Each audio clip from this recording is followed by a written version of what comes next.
This is Duke University.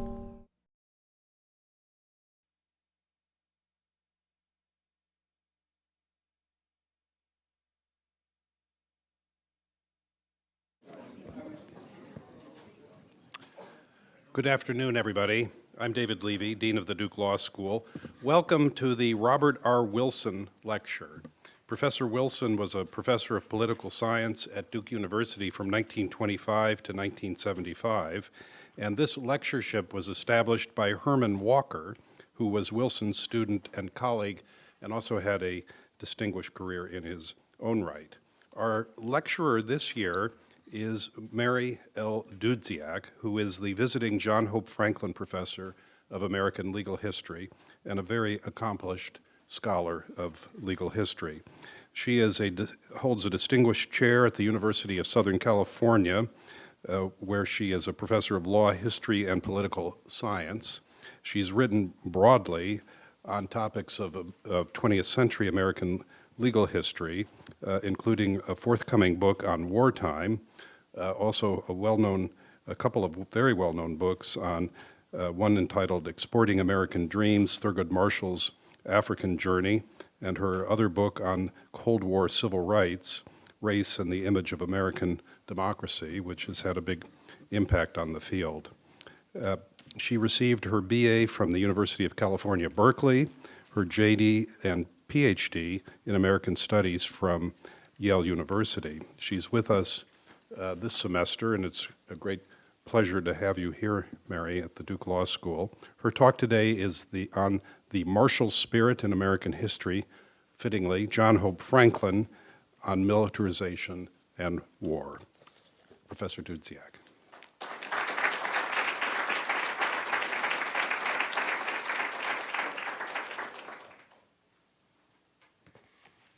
Thank you so much, Dean Levy, and thank you, all of you, for coming.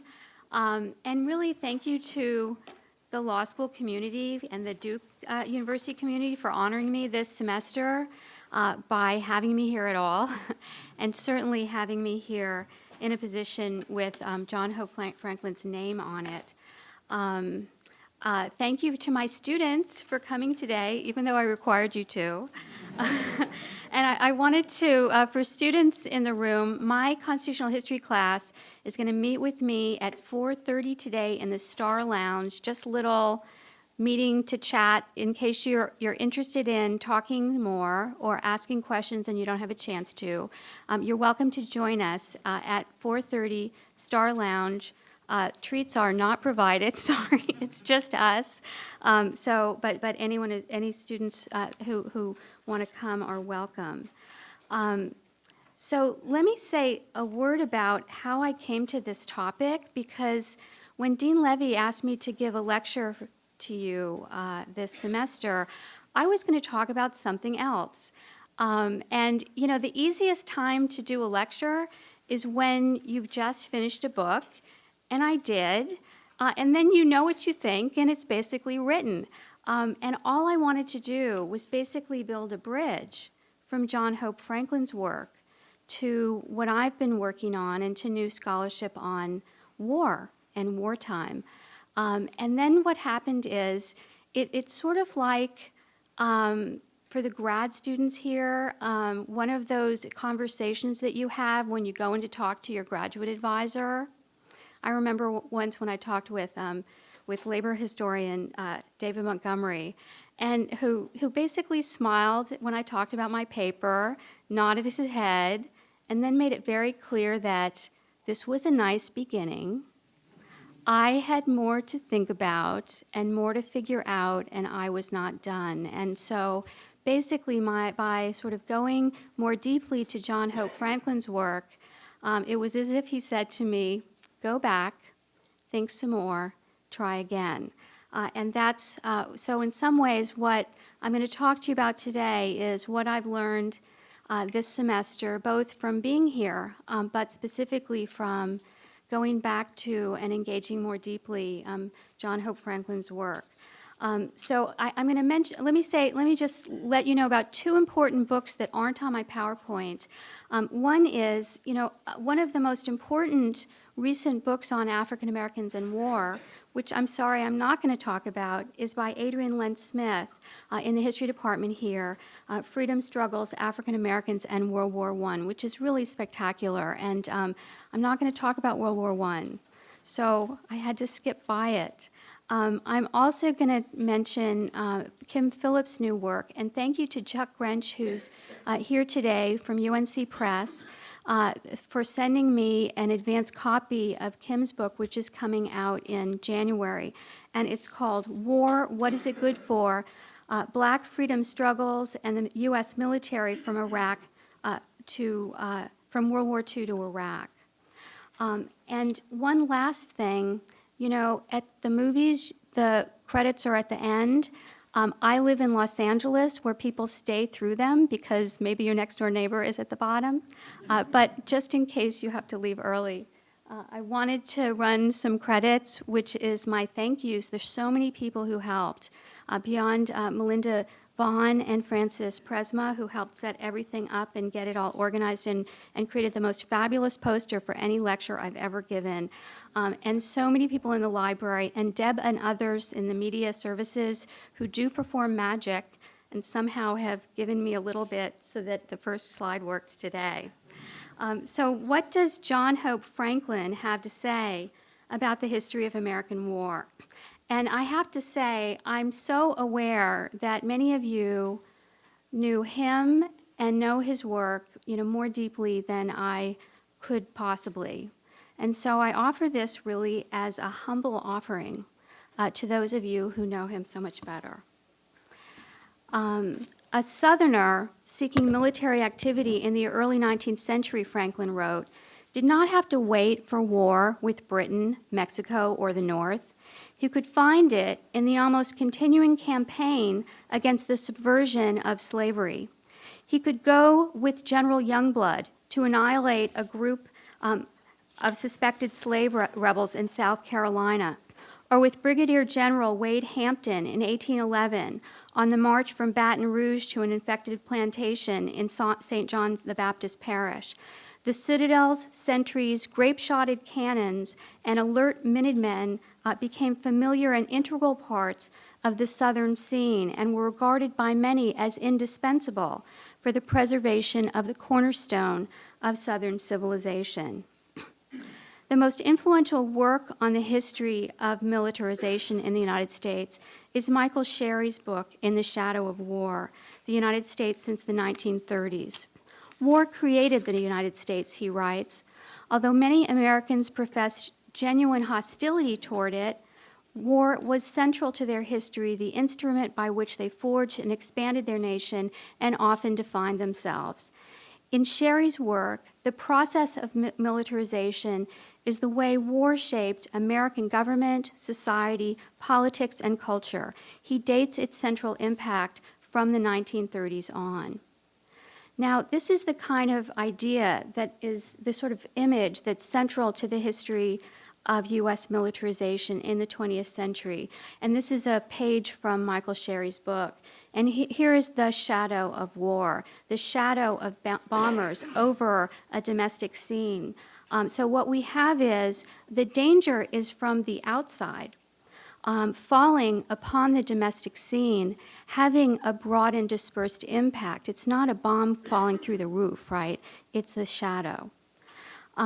Now, John Hope Franklin, so what I want to do is put John Hope Franklin in conversation with this way of thinking about militarization. John Hope Franklin's second monograph helps us rethink this history, I think. Not criticize Sherry so much as put Sherry in a bigger conversation. The Militant South, which was published in 1956, is usually thought of as within a particular historiography. Southern history and the question of whether the South, the region Sheldon Hackney described as below the Smith and Wesson line, was more violent than other regions. On this important question, various arguments and challenges to Franklin have appeared. But it is important to remember that Franklin saw himself as an American historian. He sought to more fully inform the broad understanding of American history as a whole, rather than to work within a particular region or within one subject. Franklin, writing at an earlier time than Sherry, tends to use militarism, an older term that's usually defined as military dominance over civilian authority or the prevalence of warlike values.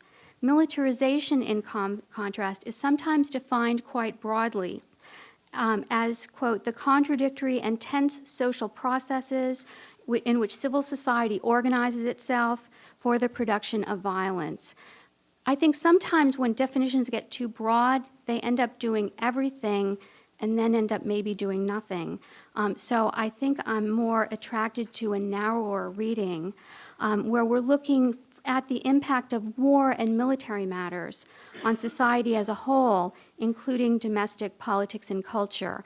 Maybe try to focus on matters military as opposed to all forms of violence.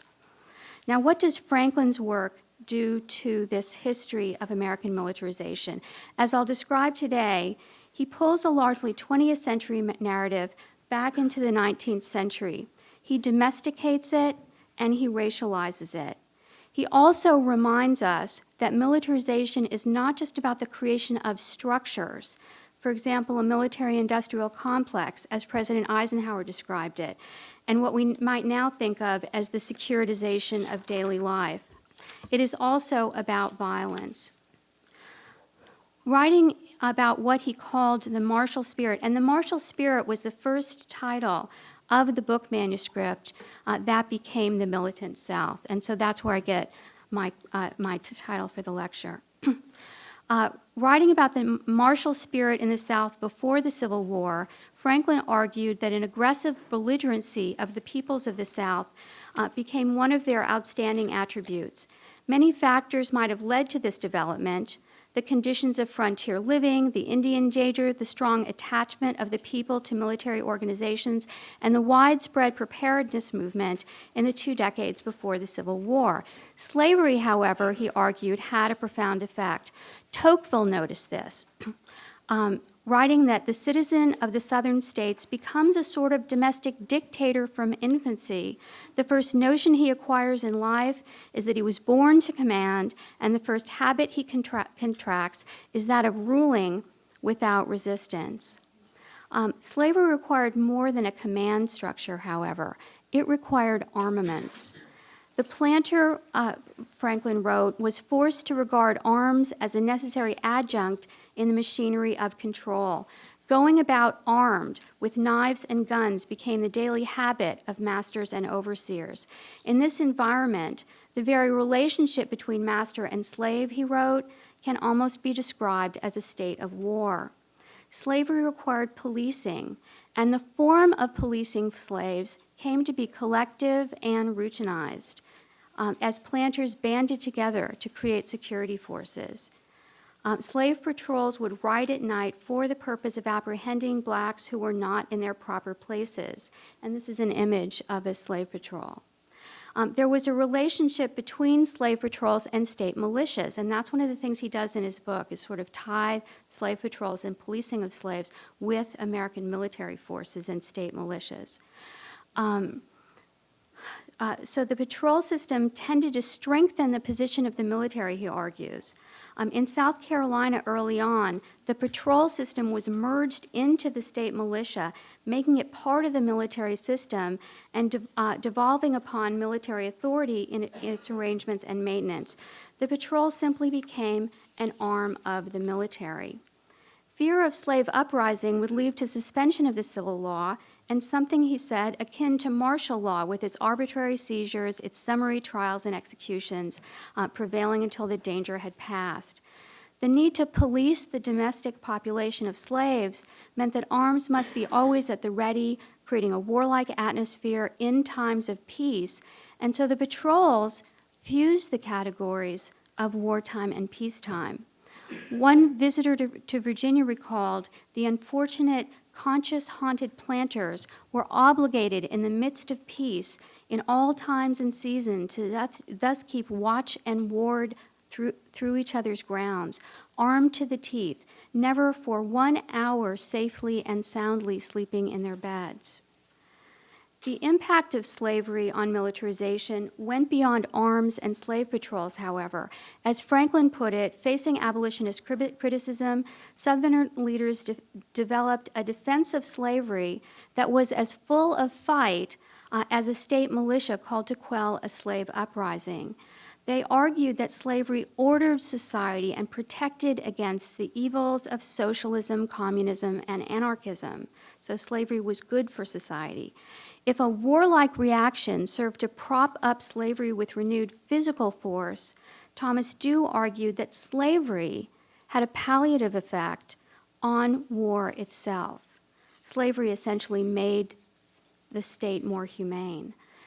Dew wrote, soon as a private right to property was established, slavery commences, and with the institution of slavery, the cruelties of war begin to diminish. The chief of a society finds it in his interest to make slaves of his captives rather than putting them to death. Accordingly, wherever among barbarous nations they have so far advanced in civilization as to understand the use which may be made of captives by converting them into slaves, the cruelties of war are found to be lessened.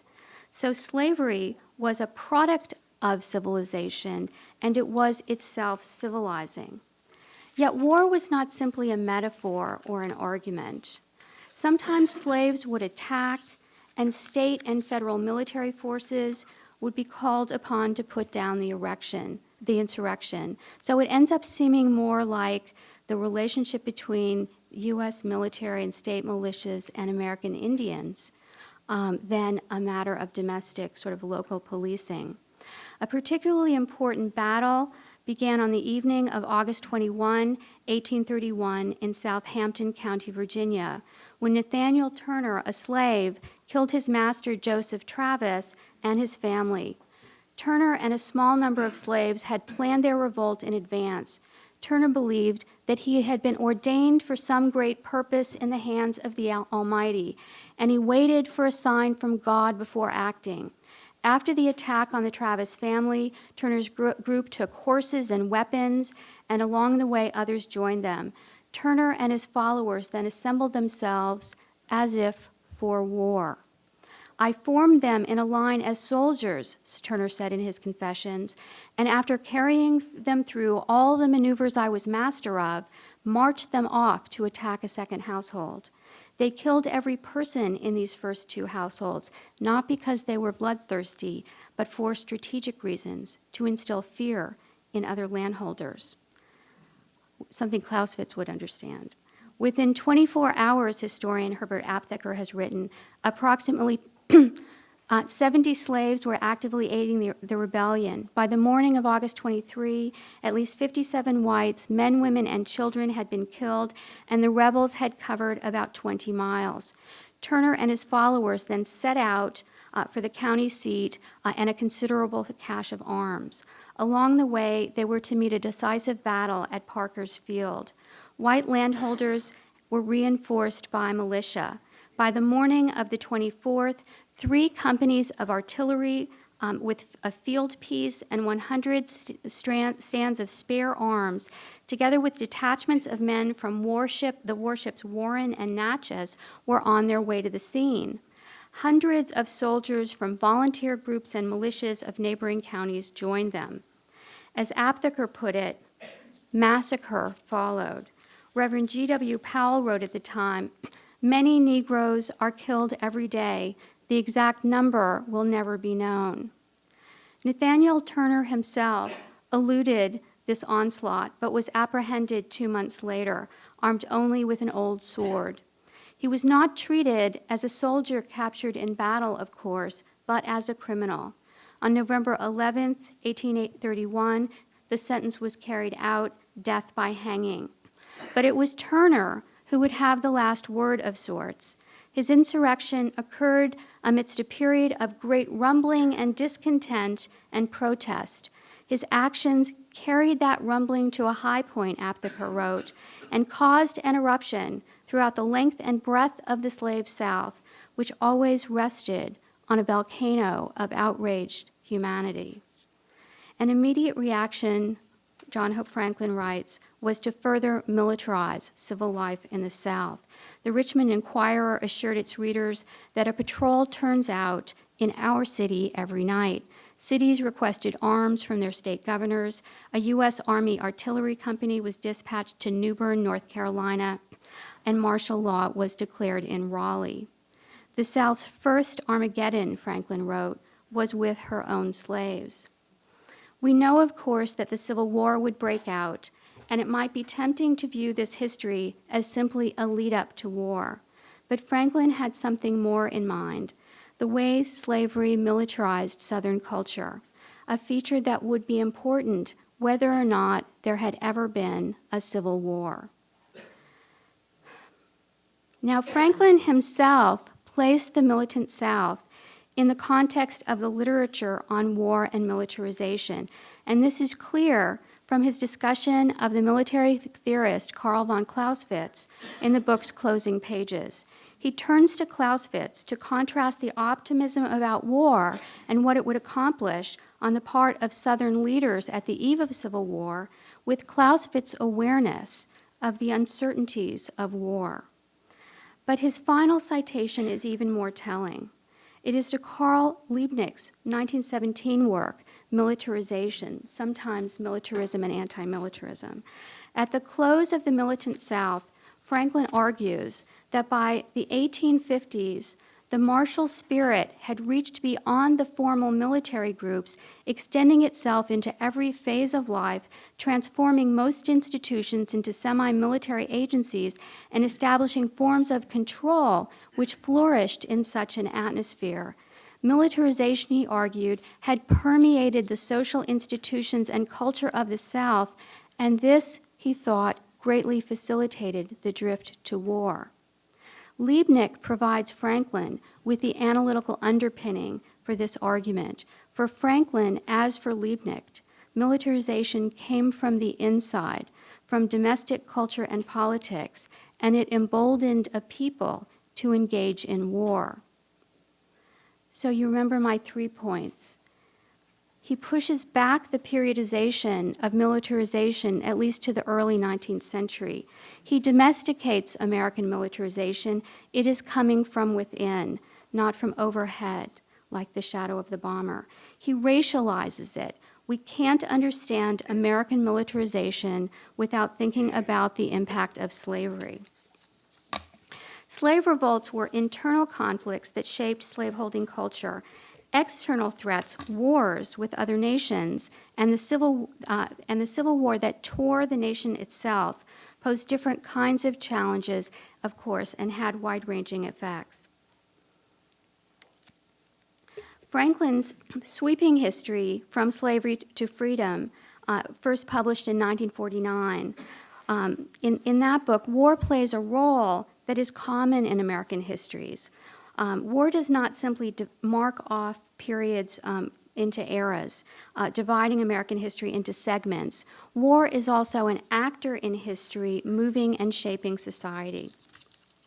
The Civil War was, of course, pivotal, and few periods in our history, Franklin argued, has American life been altered so drastically as during the Civil War and the period thereafter. World War II was another pivot point. In law school classes, we often talk about rights, but not about the duties of citizenship. Military service is one of those duties, and through American history, those excluded from military service have sought a way in. And of course, we know about this from just the past decade and the whole struggle over Don't Ask, Don't Tell. Serving in the armed forces during World War II was a way to demonstrate one's Americanness, and it was thought of as a route to full citizenship rights. For Leon Mosley, who served in the Army during World War II, after months in battle, we knew those Germans wanted to kill us as much as they wanted to kill every other foreign soldier. The attacks made him realize that he was an American. He was being attacked in part because he was American. He was an American in danger and under fire in war. So he returned home determined to insist on equal treatment, including the right to vote. An African-American lawyer in officer training explained that the uniform itself was an emblem of belonging to America. And that's why he said African-Americans feel hope when they wear it. At the same time, he said, the uniform highlights the irony of our position. We're asked to die for a country that literally doesn't allow us to live. And I haven't built in here, but many of you know the great history of violence and discrimination against, there's some of this in the World War II part of the talk, but also after the war and the way that that informed the development of civil rights politics. And so that's what he what's embedded in that sentence, a country that won't allow us to live, that sometimes literally. In keeping with his objective of writing African American history into the narrative of American history, Franklin wrote of the military and home front service of African Americans. I mean, this is what you would expect in a book like From Slavery to Freedom. But his own understanding of war came not only from historical sources. His most powerful account of World War II's role in American history is not in his historical writing, but in his autobiography. Race discrimination during World War II forever scarred John Hope Franklin, his older brother Buck, and his family. As the nation edged closer to war, Franklin was 25 and vulnerable to being drafted. Support for the war effort, though, was a far more complicated question for African Americans, he wrote, for every day brought evidence of our incomplete inclusion in this country, in the country that we might be called upon to live and die for. Franklin remembered being painfully aware that going back to the American Revolution, Black participation in American wars never brought African Americans any meaningful change in their status as second-class citizens. I have to say, there's of course a historiography on this, and not everyone would agree with him, but we hear in this passage his anger, and this was his view. In 1941, he thought nothing suggested that this war was going to be different. Following the Japanese attack on Pearl Harbor, Franklin expected to be drafted and decided to volunteer for the Navy. They were begging for volunteers with clerical skills. He didn't want to carry a rifle. He wanted to do something that he thought he could contribute with, something he was good at, and frankly, I don't think he wanted to kill people. So the Navy was begging for volunteers, and he goes down. He eagerly reels off his qualifications because they had so much paperwork and office work to do as they're processing all these draftees, and Franklin had skills that would help. So he reels off his qualifications. He had won 3 gold medals in typing, could type 75 words per minute. Now, you may not think that that's a lot, but on your computer keyboard, but you try it on an old-fashioned typewriter that has no autocorrect, okay? The misspellings, they don't count in the words you typed. So I have to say, this man got a Medal of Freedom, that, you know, this high honor that the president could bestow on a civilian. And the more you read about him, the more you're so in awe. You know, he got so many honors in his life, even 3 gold medals for typing. So the recruiter, upon hearing about, you know, he also had accounting and shorthand skills, and of course he had a Harvard PhD. The recruiter was speechless, but then got to the point. He lacked one important qualification, and that was color.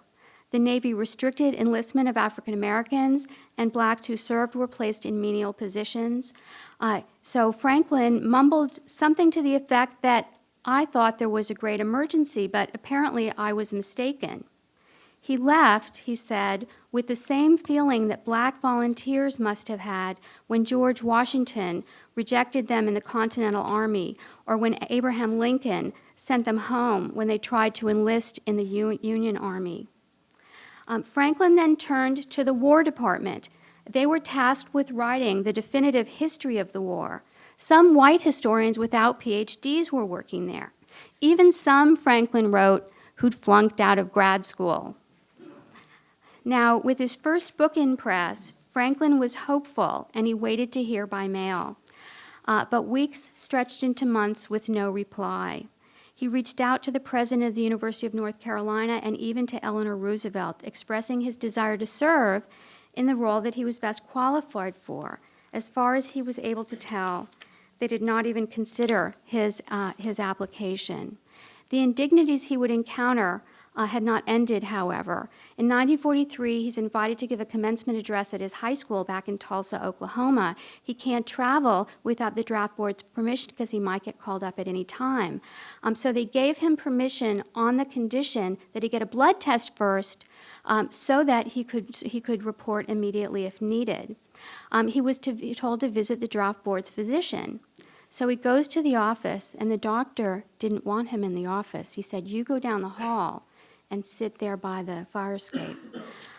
Franklin refused and returned to the draft board and insisted upon seeing a doctor who, as he put it, did not think I was vermin. Ultimately, the experience caused him to conclude that the United States, however much it was devoted to protecting the freedoms and rights of Europeans, had no respect for me, little interest in my well-being, and did not even desire to utilize my professional services. Franklin was by then prepared to use any tactics he could to avoid being drafted. I was just at a dinner with some other historians when he came up, and this other historian said, "Well, you know, he was a draft dodger." I don't think that kind of comment can be made without a full understanding of what he went through. And we're not through with the story, I'm sorry to say. Franklin's own experience with Jim Crow in the military paled in comparison to that of his brother. Buck Franklin was a high school principal, and John Hope noted that his brother was drafted while white high school principals were not. I mean, really, through this whole passage, you can hear his anger. Then his brother was abused by his uneducated white staff sergeant and consigned to the kitchen brigade. It was not unusual for talented and experienced African Americans to be assigned to kitchen duty. It was actually government policy to put blacks in service roles, not in combat. There was a manpower shortage, but their enlistment was capped at 10%. And in the segregated armed services at the time, other than some chaplains and doctors, the officers were all white. Being assigned to service branches did not mean that blacks weren't at the front lines, because laborers were often the first to arrive at the front, where they built roads, moved equipment, and handled explosives. Buck told his brother that the white sergeant had vowed to devote his life to seeing that so long as Buck was in uniform, he would do nothing better than peel potatoes. Buck struggled hourly against the erosion of his human dignity and humanity and his sense of dignity. When John Hope visited him in 1943, his brother's distress and anger were apparent, but only after the war would Franklin know just how deeply the war experience affected Buck. He never went back to being a principal. He worked for the VA after the war. By the summer of 1945, he was no longer the self-assured, dignified man who'd been a respected civic leader in Tulsa before the war. He suffered from depression, was sometimes unable to perform at work. He wept, denouncing what the Army had done to him. He wondered how this country could give up the lives of so many young Americans to save Europe, while all the while humiliating African-American soldiers and treating them as less than human. Then one day, while visiting Richmond, Virginia in 1947, Buck Franklin either fell or jumped from a hotel window and was seriously injured. He was hospitalized for several weeks before he died. Franklin attributed this tragedy to his treatment in the service. He had been drafted into a segregated army and had served his country more honorably than that country had served him. And he had emerged from the war and military service to an America still shaped by racist laws and customs. Franklin and his family struggled to deal with his passing and with the larger injustice within which it had occurred. Now, in spite of segregation, many African Americans sought to enlist, but they were hampered by the quota on enlistment, by their service in segregated units, and their relegation to service roles.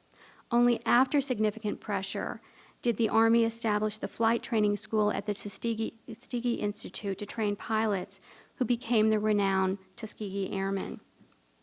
Dory Miller, a Navy messman serving on the USS West Virginia in Hawaii, managed to find his way into combat nonetheless. And for this story and how it plays out, I'm indebted to Kim Phillips' new book.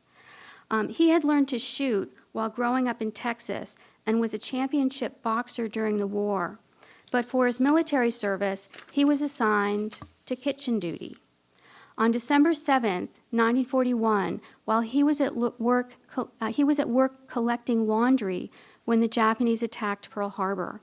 Miller went into action, moving injured soldiers and the ship's mortally wounded captain to safety.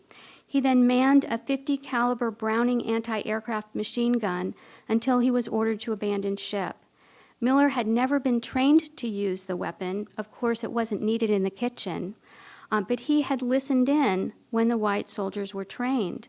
It wasn't hard, he said. I just pulled the trigger and she worked fine. I had watched the others with these guns. I guess I fired her for about 15 minutes. I think I got one of those Jap planes. They were diving pretty close to us. Miller ultimately received the Navy Cross for his extraordinary courage in battle. What he did not get was his picture in the newspaper. Newsreels, posters, advertisements, even comics were distributed by the Office of War Information after Pearl Harbor to generate support for the war effort. But African-American readers of newspapers wondered, where are the images of the Negro messman, the Negro hero? Kimberly Phillips writes, as the war went on, where were the photographs of African-Americans in battle? Federal officials, she argues, deliberately avoided publicizing blacks' participation to a national audience. In this way, segregation was replayed and reinforced in war images. The Navy finally responded to this pressure and released Miller's name, but not a photograph. Readers of the Pittsburgh Courier, an African-American paper, finally had a face to go with the name when his mom supplied a picture from the family photo album. Miller's image ultimately found its way onto a recruiting poster, and I'm pretty sure, consistent with Phillips, that this would have happened later in the war when there was a deep need for more troops, and they started to market directly towards the African-American community. He continued to serve during the war and was promoted. He was promoted to cook. Miller was assigned to the USS Liscombe Bay in 1943 and was on an escort carrier during an operation in the Gilbert Islands on November 24 when the carrier was hit by a Japanese torpedo and Dory Miller was killed. The role of African Americans in the military is often viewed as one aspect of a long stride toward freedom. In some ways, John Hope Franklin reinforces this narrative, detailing African American military service across time and from slavery to freedom. It is only in his more personal account that we can see his anger. Bringing us into his family tragedy and his own alienation from his nation's war effort, Franklin also helps us to see an important feature of American militarization. When a military mission becomes a nation's driving force and the focus of national identity, a line is drawn between those who belong to the nation and those on the outside. The nation seeks a unitary identity. They seek Americanness, not a fluid and diasporic identity. The lines between inside and outside, friend and enemy, become harder, and the borders between the categories are more difficult to cross. The formal citizenship of African Americans was settled by the Civil War, but their true belonging to America was still, for many Americans, unwelcome in the 1940s. Japanese Americans, Native Americans, African Americans, other minorities, and women would try to open the circle of full citizenship by offering their lives to their country in the form of military service. That John Hope Franklin's service was not welcomed, that Buck Franklin's talents were squandered, that Dory Miller's story was squashed, and his service segregated is, of course, the nation's enduring shame. This is not a gradual march from Plessy to Brown sort of narrative. It is not a narrative of seemingly inevitable racial progress, and it is a feature of the way the United States form of military culture during World War II bled out, this is the militarization point, bled out from direct military service, affecting soldiers, their families, their communities, and even through the absence of images of black soldiers, affected the culture of American racism and segregation. Perhaps the story of American militarization has come full circle. Slavery had required policing. The fear of slave insurrection generated a militarized culture, showing us that the history of American militarization has domestic roots. The starting point is the reverse of Michael Sherry's image of the bomber overhead. Instead, initially, the security threat requiring a military response comes from within. Then, during the 20th century, the danger is thought to be on the outside. And remember, all of our wars are on the outside. Even Pearl Harbor was on the outside until FDR helped Americans understand what it was, where it was, and they had never heard of Pearl Harbor, and that it was part of America. In the 20th century, the danger is now thought to be on the outside. Arms and military action are needed to protect the homeland from an exterior and threatening world. But in projecting military force outward, the U.S. government recreated, reproduced, and reinforced American racism. This happened in spite of the fact that World War II was thought of as a fight against Nazi racism, and in spite of the fact that American leaders were coming to understand that the rest of the world noticed and took advantage of the nation's refusal to live up to its own principles. So again, John Hope Franklin domesticates the narrative of militarization. He racializes it. One of the more profound questions in contemporary American politics is the question of whether, in an age when war can increasingly be engaged at arm's length, whether the boundaries between war and peace have been shredded, leaving us in a netherworld of sorts, in which it is hard to know how or sometimes when the nation is turning off or on the tools of war. Can historians have anything useful to say in such a time? For John Hope Franklin, writing in 1944, World War II was not an occasion for historians to close up shop. Instead, the times seemed to require engagement. In an essay, History, Weapon of War and Peace, he wrote that moments of great crisis in world history have always proved an incitement to speculation. They have stimulated attempts to define the historical process and to build up a philosophy of history that will serve as a satisfying mental discipline to brace mankind for the disturbing experiences of life. History itself, he argued, should be forged into a mighty weapon for the preservation of peace. Seeing history as a weapon, this is not a very peaceful image. But we see in this and Franklin's other essays on the importance of public engagement, the John Hope Franklin of 1942. Hoping to contribute to the war effort at the War Department as, of all things, a historian. A segregated government denied the nation that service, but it would not keep him, through his life's work, through his own example, from leaving for us a fuller understanding of the impact of war on American history. Thank you.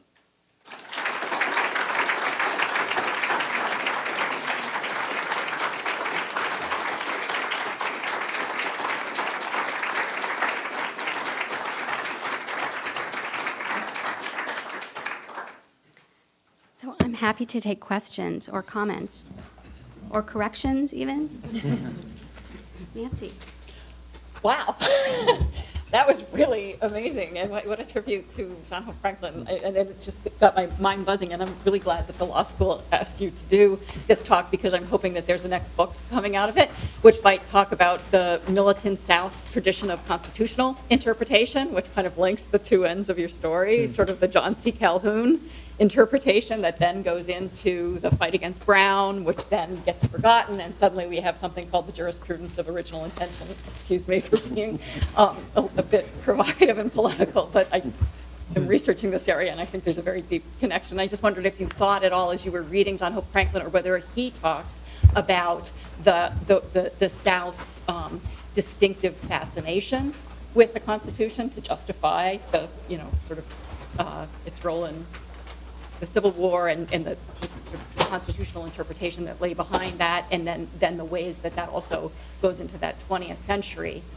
tradition. I'm thinking particularly of the emphasis on thinking of the Constitution as a document that is above all about the protection of property rights, and that cannot be interpreted as a living constitution or anyway, I think you see where I'm going. Yes, I do, and on some level, I'd want to punt that to Jed Purdy, but let me. In the one of the things, I mean, Nancy's question is important, and it's sort of, let me sort of broaden it back to a methodological point, because the militant South is in this Southern history historiography, right? And that's how it's responded to and cited, and it's in this little boomlet on is the South more violent than the rest of the country, and what I'm doing is a little bit at war with your conceptualization, which is essentially one way of characterizing it would be to sort of trap it in a Southern history narrative. But as I've been working on this, because a lot of this stuff, as a 20th century person, as especially a 45 and after person, the further back I get in time, the more nervous I get, and the more I go find people to talk to. And one of the things that Jane Daly and Sally Haddon and others, I sat down with 19th century historians at the Legal History Conference to say, here's my idea. Is everyone going to laugh at me, basically, about the 19th century? And what they helped me to, first they said no, thankfully, but and you didn't, which I appreciate. But then what they helped me to see is the fact that in pulling this narrative into a national story, the Southern history aspect of it simply can't be left out. And so if I can answer that on some level, with respect to the militarization narrative, and the legal history and the constitutional narrative is, of course, important, although, frankly, for example, in Dan Rogers' new book, Age of Fracture, somehow I think the drive to originalism, I think the historians need to come and hang out with the legal historians and the law school people and the originalists, because there's a way that narrative gets framed, even by someone as smart as Dan Rogers, intellectual historian at Princeton, that I think is drawn from the impact of a certain version of originalism on popular culture or sort of the intelligentsia generally, as opposed to the sort of deeper story that's happening within the legal academy, so that, for example, in Rogers' book, he doesn't see Bickle as a pivotal figure. He's just someone along the sidelines, and I think that's sort of missing sort of 60s and after history of constitutional theory. So that's just a caution about... Produced by Duke University, online at duke.edu.